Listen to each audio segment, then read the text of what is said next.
अस्सलाम वालेकुम। मेरा नाम है जहाज़ेब हाशमी और ये है सुजुकी स्विफ्ट 2022 मॉडल। ये सुजुकी स्विफ्ट की थर्ड जनरेशन है जो कि वर्ल्ड वाइड 2017 में लॉन्च की गई थी और इस गाड़ी को पाकिस्तान में 2022 में इंट्रोड्यूस करवाया गया है। 2022 से पहले 21 तक पाकिस्तान में इस गाड़ी की फर्स्ट जनरेशन आती थी जो कि ऑब्वियसली काफ़ी ऑब्सोलीट हो गई थी। 21 में इसको डिसकंटिन्यू कर दिया गया और अब इस गाड़ी की ये जनरेशन लॉन्च कर दी गई है पाकिस्तान में, थर्ड जनरेशन। इस गाड़ी में पाकिस्तान में 3 वेरिएंट्स ऑफर किए गए हैं, GL, GL CVT और GLX CVT, जो कि टॉप ऑफ लाइन वर्जन है इस गाड़ी का। ये इस गाड़ी का GL CVT वर्जन है और इसमें भी ऐसी बहुत सारी चीज़ें आती हैं जो कि इसके प्राइस टैग को जस्टिफाई करती हैं। इस गाड़ी का जो टॉप ऑफ लाइन वर्जन है GLX CVT वो 29 लाख का है। सबसे बेसिक वेरिएंट तकरीबन 25 लाख का है। ये गाड़ी ऑलमोस्ट 27 लाख की है। 26,99,000 रुपये इस गाड़ी की प्राइस है, जो कि इस गाड़ी को चैंगन एल्सविन सिटी के बेसिक वेरिएंट, यारिस के बेसिक वेरिएंट और प्रोटॉन सागा के बेसिक वेरिएंट का कंपटीशन बनाती है। आप इस प्राइस में चैंगन एल्सविन भी ले सकते हैं, लेकिन इसका जो टॉप ऑफ लाइन वर्जन है उसमें ऐसे बहुत सारे फीचर्स आते हैं जो कि उस गाड़ी से बहुत ज़्यादा हैं। जैसे कि GLX CVT में 6 एयरबैग्स आते हैं, 16 इंच के रिम्स आते हैं जो कि इस गाड़ी में भी हैं, बाइजोन हेडलैम्प्स आते हैं, DRL आती हैं और इस तरह की और भी बहुत सारी चीज़ें हैं जो कि उस गाड़ी को किया सोनिक का कंपटीशन बनाती हैं। और किया सोनिक तकरीबन 42 लाख रुपए की गाड़ी है, 42 लाख वर्सेस 29 लाख। तो ये प्राइस पॉइंट उस गाड़ी के लिए काफ़ी अट्रैक्शन है और वो लोग जो कि एक बड़ी कार नहीं लेना चाहते और हैचबैक लेना चाहते हैं उनके लिए सुजुकी स्विफ्ट एक काफ़ी अच्छा ऑप्शन है। ये गाड़ी प्रीवियस जनरेशन से थोड़ी लोअर भी है, वाइडर भी है और लेंथी भी है, जिसकी वजह से इसकी कैबिन स्पेस भी अच्छी है और इसकी लुक्स भी मेरी ओपिनियन में काफ़ी मज़ेदार हैं। इसकी रोड प्रेजेंस काफ़ी है। पाकिस्तान में एक फैमिली के लिए ये अच्छा ऑप्शन है। Overall it's a great car and today I am going to review it. Let's start with the exterior of this car. ये सुजुकी स्विफ्ट की थर्ड जनरेशन का फ्रंट लुक है जो कि मेरी ओपिनियन में काफ़ी मज़ेदार है और ये गाड़ी आपको देखते ही आइडिया हो जाता है कि ये विड्थ या पासो वगैरह से थोड़ी लंबी भी ज़्यादा है और चौड़ी भी। ये कार प्रीवियस जनरेशन स्विफ्ट से थोड़ी लंबी भी है, चौड़ी भी और लोअर भी, जिसकी वजह से इसकी रोड प्रेजेंस और रोड ग्रिप दोनों ही काफ़ी बेहतर हो गई हैं। और उसके अलावा अगर बात की जाए इस गाड़ी के फ्रंट लुक की तो इसका ये नोज़ काफ़ी लंबा है, इसका बोनट काफ़ी मैसिव है, हेडलाइट्स काफ़ी बड़ी हैं और उसके अलावा इसके फ्रंट पे एक काफ़ी मज़ेदार सी लुक आती है इसकी। पाकिस्तान में इस गाड़ी के फ्रंट पे ये क्रोम आता है। इस गाड़ी के कुछ वर्जन्स आते हैं जैसे बूस्टर जेट वगैरह, उनका रिव्यू भी मैंने किया हुआ है और आप उसका रिव्यू इस आई कार्ड में देख सकते हैं। इस गाड़ी के RS वर्जन के अंदर फ्रंट पे रेड कलर की फ्रिल्स आती हैं और उसके अलावा ये इस गाड़ी का GL CVT वर्जन है तो इसमें हेडलाइट सिंपल आती हैं हेलोजन लैंप वाली, जबकि इस गाड़ी के टॉप ऑफ लाइन वर्जन यानी GLX CVT के अंदर हेडलाइट्स बाइजोन वाली आती हैं और इनमें DRL भी हेडलाइट के अंदर ही माउंटेड होती है क्योंकि इसमें नीचे फॉग आती हैं। जबकि इस गाड़ी के GL वेरिएंट्स के अंदर DRL यहाँ पर नीचे आती हैं क्योंकि इस गाड़ी में फॉग नहीं दी गई, जो कि मेरे ख्याल में होती तो अच्छी बात थी, बट इस गाड़ी के अंदर फॉग नहीं दी गई यहाँ पे, ये ऊपर DRL दी गई है। और हेडलाइट इस गाड़ी की हेलोजन वाली है जिसमें सिंगल ही पॉइंट आता है लो और हाई दोनों के लिए। इंडिकेटर भी इसके हेडलाइट के अंदर माउंटेड है, ग्रिल में इसका ये क्रोम दिया गया है और ग्रिल की लुक भी मेरी ओपिनियन में इस गाड़ी की अच्छी है। सुजुकी की कार्स लुक्स के लिहाज से काफ़ी मज़े की होती हैं। और उसके अलावा अगर बात की जाए इस गाड़ी की साइड प्रोफाइल की तो साइड प्रोफाइल भी मेरी ओपिनियन में इस गाड़ी की काफ़ी मज़े की है क्योंकि ये कार वाइड भी काफ़ी है और लंबी भी। और ये सुजुकी स्विफ्ट की सिग्नेचर लुक, इस गाड़ी के पिलर्स बिल्कुल स्ट्रेट होते हैं फ्रंट से और ये इसकी रूफ भी स्लोपिंग होती है, फ्रंट से ये थोड़ी ऊंची होती है और बैक भी ये नीचे होती जाती है। तो ये इसकी लुक में एक अच्छा टच ऐड करते हैं। इसकी फ्रंट विंडोज़ भी काफ़ी मैसिव हैं और उसके अलावा इस गाड़ी के साइड मिरर जो हैं ये सिंपल हैं, जबकि इस गाड़ी के GL CVT वेरिएंट के अंदर साइड मिरर इंडिकेटर वाले आते हैं और ये रिट्रैक्टेबल भी होते हैं, जबकि इस गाड़ी में ये बेसिक दिए गए हैं। आप इनको फोल्ड अनफोल्ड हाथ से ही करेंगे, लेकिन इनको एडजस्ट आप गाड़ी के अंदर बैठ के कर सकते हैं। और इस गाड़ी के इंडिकेटर फेंडर्स के अंदर आते हैं। फ्रंट फेंडर इस गाड़ी का बिल्कुल सिंपल सा है, डोर्स में इसकी बिल्कुल लाइट सी करेक्ट लाइन्स दी गई हैं, लेकिन इसका जो रेयर फेंडर है ये काफ़ी बॉडी से बाहर आ रहा है, जो कि इसकी लुक में एक काफ़ी मज़ेदार टच ऐड करता है। और इसके अलावा इस गाड़ी में जो रेयर डोर हैंडल है वो यहाँ पे नहीं दिया गया बल्कि ऊपर दिया गया है वेजल की तरह, तो ये इस गाड़ी के डोर को एक काफ़ी फ्लश सी लुक देता है, नीट सी। डोर आप इस गाड़ी का यहाँ से खोल सकते हैं, तो ये एक अच्छा वे है डोर हैंडल को इनकॉर्पोरेट करने का और डोर को नीट बनाने का। इसकी एक ये करेक्ट लाइन आ रही है जो कि डोर हैंडल से होती हुई रेयर विंडो के अंदर कंटिन्यू करती है। और उसके अलावा बैक पेज पे एक ये एरियल एंटीना भी दिया गया है और इसके रिम्स भी दो डिफरेंट आते हैं, GL और GLX CVT के अंदर। इस गाड़ी के रिम सिंगल टोन में है, जबकि GLX CVT के अंदर रिम डुअल कॉम्बिनेशन में आते हैं और इसमें कोई पेपर्स भी नहीं दिए गए। इसके बाद अगर बात की जाए इस गाड़ी के रेड लुक की तो ये सुजुकी स्विफ्ट GL CVT का रेड लुक है, जो कि मेरी ओपिनियन में अच्छा है क्योंकि ये गाड़ी काफ़ी बल्कि लगती है बैक से। साइड पर ये गाड़ी काफ़ी चौड़ी है और उसके अलावा ऊपर इसमें कोई स्पॉइलर नहीं लगा हुआ। हर स्विफ्ट ऐसी ही आती है, लेकिन आप एक्स्ट्रा पे करके अपनी गाड़ी के अंदर ऐसा स्पॉइलर लगवा सकते हैं कंपनी से। ये स्टैंडर्ड नहीं आता किसी भी स्विफ्ट में, लेकिन आप कुछ एक्स्ट्रा पे करके अपनी गाड़ी को ऐसी लुक दे सकते हैं। बाकी अगर बात की जाए इस गाड़ी की टेल लाइट्स की तो टेल लाइट्स इस गाड़ी की LED वाली हैं, जो कि GL CVT के अंदर रेड लुक है। इसमें यहाँ पे एक रनिंग एलईडी लैंप दिया गया है और उसके अलावा ब्रेक के लिए इसमें ये एलईडी बल्ब्स दिए गए हैं। इंडिकेटर भी इसमें हेलोजन वाले आते हैं और रिवर्स भी। बाकी बैक पे ये सुजुकी स्विफ्ट जीएल सीवीटी की बैजिंग दी गई है और उसके अलावा जापानीज कार्स की तरह इस गाड़ी में भी बैक पे एक ये विंडशील्ड वॉशर दिया गया है, जो कि मेरे ख्याल में अच्छी बात है। यूजुअली पाकिस्तान में ये नहीं आ रहा होता। और ऊपर इसमें एक हाई माउंटेड ब्रेक लैंप दिया गया है और इस गाड़ी में एक यहाँ पे नीचे स्लॉट खाली है बम्पर के अंदर। इंटरनेशनल कार्स के अंदर यहाँ पे फॉग आती है, रेयर फॉग, जो कि इस गाड़ी में नहीं दी गई और उसकी जगह एक ये पैक लगाया गया है और ये खाली है। मेरे ख्याल में यहाँ पे रेयर फॉग आती तो इसकी लॉक कंप्लीट सी हो जाती। और उसके अलावा इसकी ट्रंक अनलॉक करने के लिए भी एक यहाँ पे बटन दिया गया है। ट्रंक कैपेसिटी भी इस गाड़ी की काफ़ी स्पेशियस है, तकरीबन 260-270 लीटर्स। और उसके अलावा इस गाड़ी की रेयर बेंचेस भी फोल्डेबल हैं। 60-40 की स्प्लिट के साथ हैं ये बेंचेस, जिनको फोल्ड करके आप इस गाड़ी की ट्रंक कैपेसिटी को और भी ज़्यादा खुला बना सकते हैं। बाकी ऊपर यहाँ पे एक ये लिड दी गई है, जिसको उठा के आप इस गाड़ी की ट्रंक को कैबिन के अंदर से ही एक्सेस कर सकते हैं। बाकी इसकी ट्रंक में एक लाइट दी गई है, जो कि आप खुद ही ऑन कर सकते हैं। ये मेरे ख्याल से एक वियर्ड चीज़ है और मैंने पहली बार देखी है कि आप ट्रंक की लाइट हाथ से ऑन करेंगे। इसमें कोई सेंसर नहीं दिया गया होता तो मेरे ख्याल से अच्छी बात थी।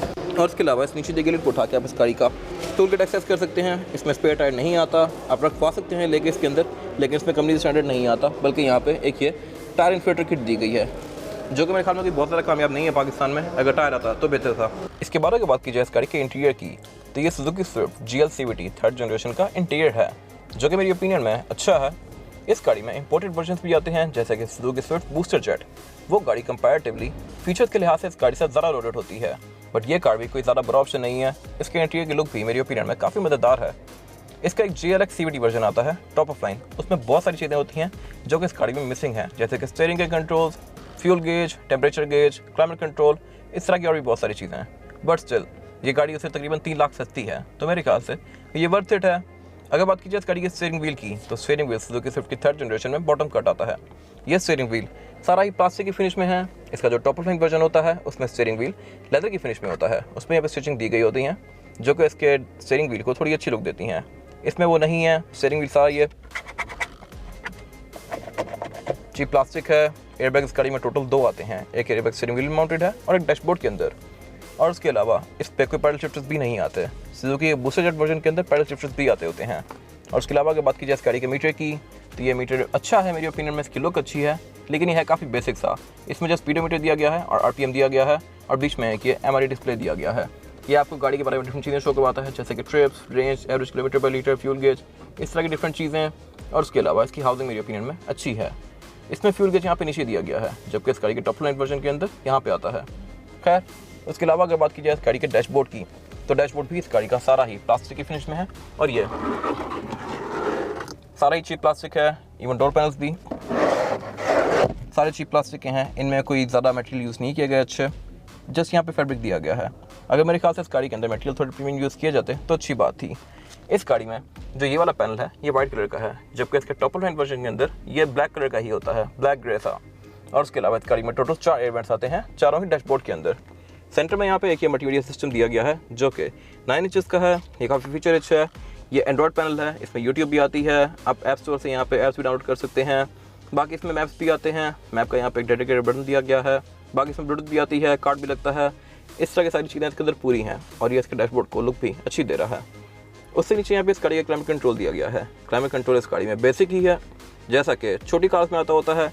इसके टॉप ऑफ लाइन वर्जन के अंदर यहाँ पे क्लाइमेट कंट्रोल के 3 नॉब्स आते हैं और वो ऑटोमेटिक है, जिसकी लुक भी मेरी ओपिनियन में काफ़ी मज़ेदार है और वो वर्थ इट है।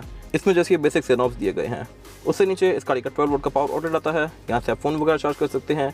एक ब्लैंक स्विच दिया गया है, एक ड्रॉर दी गई है और कप होल्डर्स दिए गए हैं। उससे पीछे यहाँ पे इस गाड़ी का गियर लेवर दिया गया है। गियर लेवर भी इस गाड़ी का मेरी ओपिनियन में अच्छा है और इसमें जो गियर सिलेक्शन है वो है P, R, N, D और L। एल में करके आप इस गाड़ी को खींच सकते हैं, यानी भगा सकते हैं। और उसके अलावा इसकी लुक भी मेरी ओपिनियन में अच्छी है। उससे पीछे यहाँ पे इस गाड़ी की ट्रेडिशनल हैंड ब्रेक दी गई है और उसके साथ 2 ब्लैंक स्विचेस दिए गए हैं। और उसके अलावा यहाँ पे कोई सेंट्रिंग कंसोल नहीं आता, जो कि मेरे ख्याल में होता तो अच्छी बात थी। आप आफ्टर मार्केट लेकर लगवा सकते हैं या कंपनी भी ऑफर करती है। आप कुछ पैसे एक्स्ट्रा पे करके इस गाड़ी के अंदर यहाँ पे सेंट्रिंग कंसोल और बैक पे स्पॉइलर लगवा सकते हैं, जो कि कंपनी ऑफर करती है लेकिन लगा के नहीं देती। होता तो मेरे ख्याल से अच्छी बात थी। बाकी बैक पे यहाँ पे कप होल्डर दिया गया है ड्राइवर पैसेंजर्स के लिए। विंडोज़ के कंट्रोल ड्राइवर सेट पे दिए गए हैं। इस गाड़ी में सिर्फ ड्राइवर की विंडो सिंगल टैप वाली है, यानी कि आप इसको सिंगल टैप से रोल डाउन और रोल अप कर सकते हैं और इसके अंदर लाइट भी आती है। बाकी यहाँ पे लॉक अनलॉक दिए गए हैं, विंडोज़ लॉक अनलॉक कर दिया गया है और साइड मिरर के कंट्रोल्स दिए गए हैं। इस गाड़ी में साइड मिरर गाड़ी के अंदर बैठ के आप एडजस्ट कर सकते हैं, लेकिन फोल्ड अनफोल्ड नहीं कर सकते। इस गाड़ी के सिर्फ टॉप लाइन वर्जन के अंदर साइड मिरर रिट्रैक्टेबल आते हैं। और उससे आगे यहाँ पे इस गाड़ी के ब्लैंक सर्विस दिए गए हैं बहुत सारे, जहाँ पर आप कुछ आफ्टर मार्केट लेके लगवा सकते हैं, जैसे कि फॉग लैंप। इस गाड़ी में फॉग लैंप्स नहीं आते। इसका जो टॉप लाइन वर्जन होता है उसमें फॉग लैंप भी दिए गए होते हैं। इसमें जैसे यहाँ पर ट्रैक्शन कंट्रोल दिया गया है। हेडलाइट के कंट्रोल भी इस गाड़ी में काफ़ी बेसिक से हैं। इनमें जस्ट ऑन ऑफ का ऑप्शन दिया गया है, कोई ऑटो का फीचर नहीं आता, और उसके अलावा इसमें कोई फॉग भी नहीं आती। लेफ्ट पे इस गाड़ी के विंडशील्ड वॉशर के कंट्रोल्स दिए गए हैं। विंडशील्ड वॉशर इस गाड़ी में 2 आते हैं, फ्रंट और बैक दोनों पर, जो कि मेरे ख्याल में एक अच्छी चीज़ है। वैनिटी मिरर इस गाड़ी में ड्राइवर और पैसेंजर दोनों के लिए आते हैं, लाइट दोनों के लिए ही नहीं आती। बाकी सेंटर में एक कैमरा लाइट दी गई है इसके, और उसके अलावा रेयर व्यू मिरर दिया गया है। इस गाड़ी में जो एक चीज़ नहीं है वो है सनरूफ। किया सॉनिक सनरूफ भी ऑफर करती है, और ये आपकी मर्जी है, अगर आपने सनरूफ लेनी है तो आप तकरीबन 12 लाख एक्स्ट्रा पे करके ले सकते हैं। किया सॉनिक स्विफ्ट से टॉप लाइन वर्जन से तकरीबन 12 लाख महंगी है। आप 12 लाख एक्स्ट्रा पे करके सनरूफ वाली कार ले सकते हैं। इस गाड़ी में सनरूफ नहीं है, बाकी फीचर सारे उस गाड़ी के करीब करीब के ही हैं। इसमें सीट्स इस गाड़ी की फैब्रिक की फिनिश में है, और बीच में इसमें एक टेक्सचर दिया गया है, और उसके अलावा यही फैब्रिक इसका डोर के अंदर भी कंटिन्यू किया गया है। और इस गाड़ी में टोटल 4 स्पीकर आते हैं, चारों ही डोर्स में। थर्ड जनरेशन में इस गाड़ी की सीट्स 2 वे एडजस्टेबल हैं। आप इनको ऊपर नीचे भी कर सकते हैं और आगे पीछे भी। इसमें हाइड्रोलिक भी दिया गया है, जो कि मेरे ख्याल में एक अच्छा फीचर है। ये यूजुअली प्रीमियम कार्स में आता होता है। स्टीयरिंग व्हील इस गाड़ी में एडजस्टेबल आता है, लेकिन आप इसको आगे पीछे नहीं कर सकते। ये जस्ट 1 वे एडजस्टेबल है, ऊपर नीचे होता है, जबकि इस गाड़ी के टॉप लाइन वर्जन यानी GLX CVT के अंदर ये 2 वे एडजस्टेबल है, यानी टेलीस्कोपिक स्टीयरिंग। इसको आप सिर्फ ऊपर नीचे कर सकते हैं, लेकिन GLX में आप इसको आगे पीछे भी कर सकते हैं। इसके बाद अगर बात की जाए इस गाड़ी में रेयर पैसेंजर्स के लिए सीटिंग कैपेसिटी की, तो रेयर पैसेंजर की सीटिंग कैपेसिटी भी बैक पे यहाँ पे काफ़ी स्पेशियस है। यहाँ पे आराम से 2 लोग बैठ सकते हैं, तीसरा बंदा आना चाहे तो आ सकता है, लेकिन ज़्यादा कंफर्टेबल नहीं होगा, क्योंकि ये गाड़ी बैक पे चौड़ाई में बहुत ज़्यादा खुली नहीं है। बैक पे यहाँ पे 2 लोग आसानी से बैठ सकते हैं। मेरे पास यहाँ पे इस गाड़ी के अंदर लेग रूम भी काफ़ी स्पेशियस है। पैसेंजर की सीट को नॉर्मल सीटिंग पोस्टर पे करने के बाद भी मैं इसको थोड़ा और पीछे भी कर लूँ, तब भी मेरे पास यहाँ पे लेग रूम पूरा होगा। और उसके अलावा हेडरूम का भी इस गाड़ी के अंदर कोई इशू नहीं है, क्योंकि यह हैचबैक कार है, तो इसकी रूफ बैक से ऊंची है। यह थोड़ी स्लोपिंग फ्रंट से ऊंची है और बैक से नीचे हो जाती है, बट स्टिल यहाँ पे सफिशिएंट हेडरूम है मेरे पास। बाकी यहाँ पे बैक पे 3 लोग बैठ सकते हैं, लेकिन ज़्यादा कंफर्टेबल नहीं होंगे, क्योंकि एक तो इसमें फ्लोर बेड फ्लैट नहीं आता, और उसके अलावा इसकी सीट्स में भी यहाँ पे थोड़ा सा हम्प किया गया है। लेकिन हेडरेस्ट इस गाड़ी के अंदर 3 आते हैं, 3 रेयर पैसेंजर्स के लिए। बाकी बैक पे यहाँ पे स्पीकर के स्लॉट्स आते हैं, और उसके अलावा ये डोर्स के पूरे ही प्लास्टिक की फिनिश में है, इनमें कोई फैब्रिक वगैरह नहीं दिया गया। फ्रंट पे इसके डोर्स में फैब्रिक आता है, लेकिन बैक पे नहीं आता। किया हो गई, इवन होंडाई हो गई, ये गाड़ी भी बैक पे चीप आउट कर जाते हैं, I don't know why. Front पे फैब्रिक दिया गया है, लेकिन बैक पे ये पूरे ही प्लास्टिक के हैं। मेरे ख्याल से यहाँ फैब्रिक आता तो अच्छी बात थी। और उसके अलावा एक यहाँ पे कप होल्डर दिया गया है, डोर्स में 2 बॉटल होल्डर दिए गए हैं, जो कि टेढ़े हैं, आई डोंट नो व्हाई। खैर बैक पे यहाँ पे 2 सीट बेल्ट दी गई हैं, रेयर सीट 60-40 स्प्लिट के साथ है, जिनको फोल्ड करके आप इसका रीटर्न कैपेसिटी को और थोड़ा खुला बना सकते हैं। ना हैंडल्स दिए गए हैं यहाँ पे जापानी कार्स की तरह, इसमें जस्ट एक ही हैंडल्स आता है फ्रंट पे, फ्रंट पैसेंजर के लिए, जो कि मेरे ख्याल में इस गाड़ी में भी होता तो अच्छी बात थी। बाकी इस गाड़ी के अंदर विंडोज़ भी फुली रोल ऑन नहीं होती, थोड़ी सी ऊपर रह जाती है। खैर ये कोई ज़्यादा बॉदर नहीं करेगी आपको, इसमें कोई क्वार्टर ग्लास वगैरह नहीं आते। बाकी बैक पे यहाँ पे कुछ खास है नहीं। इसके बारे में बात की जाए इस गाड़ी के इंजन की, तो इंजन इस गाड़ी में 1200 सीसी आता है। इस गाड़ी के तीनों ही वर्जन के अंदर सेम यही इंजन दिया गया है। ये इंजन के सीरीज़ का है और 83 हॉर्स पावर प्रोड्यूस करता है with 113 newton metre of torque, जो कि सफिशिएंट है इस बॉडी साइज के लिहाज से। और ये गाड़ी आपको विद इन सिटी तकरीबन 15-16 तक की एवरेज दे सकती है, जो कि ठीक है, नॉट बैड। लेकिन इसलिए की गाड़ियाँ पाकिस्तान में इससे बेहतर एवरेज भी देती होती हैं। अगर आप इसको ज़रा फ्लोर ना करें तो ये गाड़ी आपको शायद इससे बेहतर एवरेज भी दे दे, लेकिन इसकी ऑन एवरेज तकरीबन 16-17 तक की एवरेज आएगी मैक्सिमम। और उसके अलावा ट्रांसमिशन इस गाड़ी में CVT दी गई है, जो कि अगेन मेरे ख्याल से एक अच्छी चीज़ है और इस गाड़ी को एक कंप्लीट पैकेज बनाती है। इंजन ये 4 सिलेंडर है, जबकि टोयोटा की मोस्टली कार्स के अंदर जैसे विट्स वगैरह हो गई 500, उनमें 3 सिलेंडर आता है। उन गाड़ियों में नॉक का इशू भी आता है, जबकि ये इंजन ठीक है। और उसके अलावा इसमें मैनुअल ट्रांसमिशन भी ऑफर होती है, जो कि एवरेज पे थोड़ा बेहतर होगा। और उसके अलावा इसके बोनेट के अंदर भी इंसुलेशन दी गई है। इस गाड़ी में ट्रैक्शन कंट्रोल भी आता है, इलेक्ट्रॉनिक पावर स्टीयरिंग भी आता है, ABS भी आती है, ESP भी आती है। तो मेरे ख्याल से ये गाड़ी एक कंप्लीट पैकेज है। इंजन की इस शीट को छोड़ के बाकी यहाँ पे कोई खास काम की शीट नहीं दी गई। एक तो इसका इंजन प्रॉपर नीचे से ओपन है, तो यहाँ से डस्ट वगैरह काफ़ी आएगी। और इवन इसके जो फेंडर्स हैं, इनके अंदर भी कोई शील्ड नहीं दी गई। आपको जो शील्ड नज़र आ रही है, ये सीधी टायर की शील्ड है। अगर ये शील्ड निकल जाए तो टायर यहाँ पे इसके इंजन कंपार्टमेंट के अंदर से नज़र आएगा। तो मेरे ख्याल से ये चीज़ बेहतर हो सकती थी, लेकिन सुजुकी ने इस पर कोई खास वर्क नहीं किया। इसके बारे में बात की जाए इस गाड़ी के टायर साइज़ की, तो टायर साइज़ जो होता है इस गाड़ी में वो है 185, 55 और 16। सुजुकी स्विफ्ट की 3rd जनरेशन में 16 इंच का रिम दिया गया है, जो कि मेरे ख्याल में एक बड़ी मज़ेदार चीज़ है। यूजुअली पाकिस्तान में इन गाड़ियों में 14 या 15 इंच के रिम आते होते हैं। 16 इंच का रिम सिविक या लेंटर वगैरह के अंदर आता है, अब इस गाड़ी में भी दे दिया गया है। और टायर भी इस गाड़ी में ब्रिजस्टोन का है, जो कि अगेन मेरे ख्याल से एक अच्छी चीज़ है। लेकिन इस गाड़ी में सिर्फ फ्रंट पे डिस्क ब्रेक दी गई है, बैक पे ड्रम ब्रेक्स आती हैं, जबकि इस गाड़ी के जो इंपोर्टेड वर्जन होते हैं जैसे कि बूस्टर जेट वगैरह, उनमें ऑल व्हील डिस्क ब्रेक आती है। खैर इस गाड़ी के रिम भी 2 डिफरेंट आते हैं, GLX CVT के अंदर जो रिम होता है वो डुअल कॉम्बिनेशन में होता है, ग्लॉस ब्लैक और एल्यूमिनियम की फिनिश में, जबकि इसके GL वेरिएंट्स के अंदर यानी छोटे वेरिएंट्स के अंदर रिम सिर्फ सिल्वर कलर के आते हैं, जो कि इस गाड़ी में है। खैर इसकी लुक भी मेरी ओपिनियन में अच्छी है, क्योंकि इस गाड़ी के टायर की प्रोफाइल भी कम है और इनका साइज़ भी बड़ा है। बाकी इसका जो व्हील वेल है ये है काफ़ी प्रोटेक्टेड, लेकिन इसके अंदर कोई खास शील्ड नहीं दी गई ऊपर से अगर देखा जाए तो इंजन की तरफ या डिग्गी की तरफ। ये इस गाड़ी की फिजिकल की है। बैक पे सुजुकी का लोगो और फ्रंट पे इसमें लॉक अनलॉक दिया गया है। ट्रंक रिलीज इस गाड़ी में नहीं आता और इसमें फिजिकल की आती है, जबकि इस गाड़ी का GLX CVT वेरिएंट होता है उसमें कीलेस एंट्री वाली की आती है, रिमोट वाली।